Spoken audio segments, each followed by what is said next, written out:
Hey guys, I'm Tom the Tech Chap and this is the new OnePlus 6T. So what's new? Well, we get a smaller notch, a bigger battery, a slightly better low-light camera, and an in-screen fingerprint reader. And there's a couple of other little things like apps load a bit quicker and they've trimmed the bezel. But a lot has stayed the same from the 6. We get the same Snapdragon 845 processor, the same 6 or 8 gigs of RAM, the same dual lens camera setup, and a nearly identical design, except now there's no rear fingerprint reader and they've got rid of the headphone jack.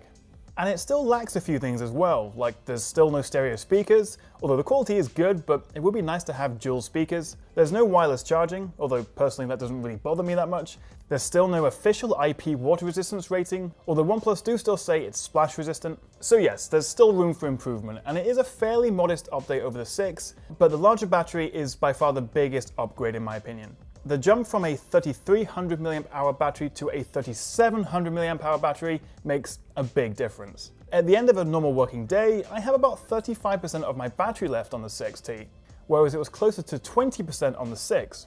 So they've addressed my biggest issue with the OnePlus 6, which is great to see. And of course we still get OnePlus's super fast dash charger so you can top it up really quickly. So the bigger battery is great, but what continues to stand out for me is just how nice it is to use. It's ridiculously fast. Android 9, Oxygen OS, and the lack of bloatware and long animations makes the 6T feel so slick and responsive to use. It's on par with the Pixel 3 in my opinion, and if it's anything like the OnePlus 6, you don't even get that much slowdown over time, something that we did see on the Pixel 2.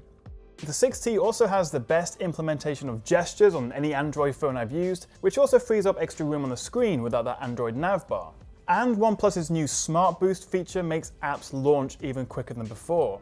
From what I understand, it uses small amounts of RAM, which is much faster than the storage, to cache regularly used apps. So games like PUBG load 20% faster on the 6T versus the 6, so that's pretty cool, but then again, opening normal apps like Instagram, Facebook, or Spotify, you don't really see that much difference. The 6.41-inch Full HD Plus AMOLED screen is a little bit bigger than before since they've reduced the size of that notch and the bezels. It's not Quad HD Plus, but it is still a great looking screen. Colors are rich, viewing angles are good, and you can select from a range of display options. Now let's talk about that in-screen fingerprint reader. OnePlus say they've been prototyping it since the 5T, but it took 2 more generations before they were happy with it. It uses the light from the screen to illuminate your fingerprint so the sensor underneath can scan it. It's pretty cool tech. I like the little glowing animation, it's super fast, and OnePlus say it's just as secure as the old rear fingerprint reader. But at the end of the day, it does just do the same job as the one on the back did before, and it's not quite as consistently reliable.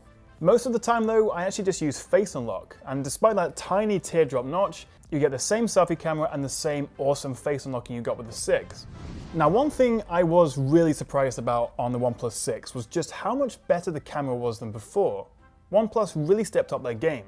With the 6T, well, it's more of the same really. In fact, the hardware is exactly the same. What's new here is some fancy software trickery. OnePlus say they've improved the algorithm, the processing, and how the camera handles dynamic range in photos. But side by side with the OnePlus 6, I don't really see any difference at all.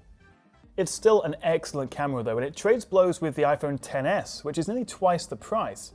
Detail, color, dynamic range are all excellent. What is new though is Nightscape, which is basically OnePlus's night mode, which takes a slightly longer 2-second exposure, and then after about 5 or 6 seconds of processing, quite a long time actually, you get a slightly better night shot.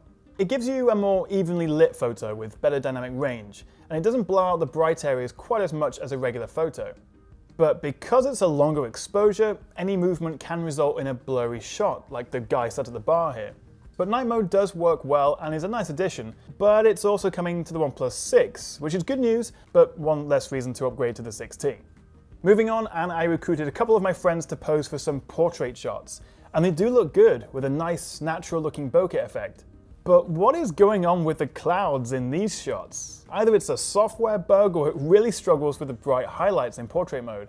You can actually see what's happening in these selfie portrait shots. Look at the difference in the exposure of the clouds between the normal photo and the portrait.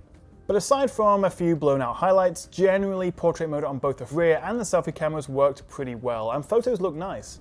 Video can be recorded in up to 4K 60, although it's only stabilized up to 4K 30. Quality is very good and it's reasonably smooth, But it's not quite as good as the iPhone XS, which not only has a much wider field of view, so there's more in the frame, but it handles the shaking of me walking around a lot better. So it's not the best camera on the market. That title is probably shared by the Pixel 3, the Mate 20 Pro, and the iPhone XS right now. It's pretty impressive how close it comes.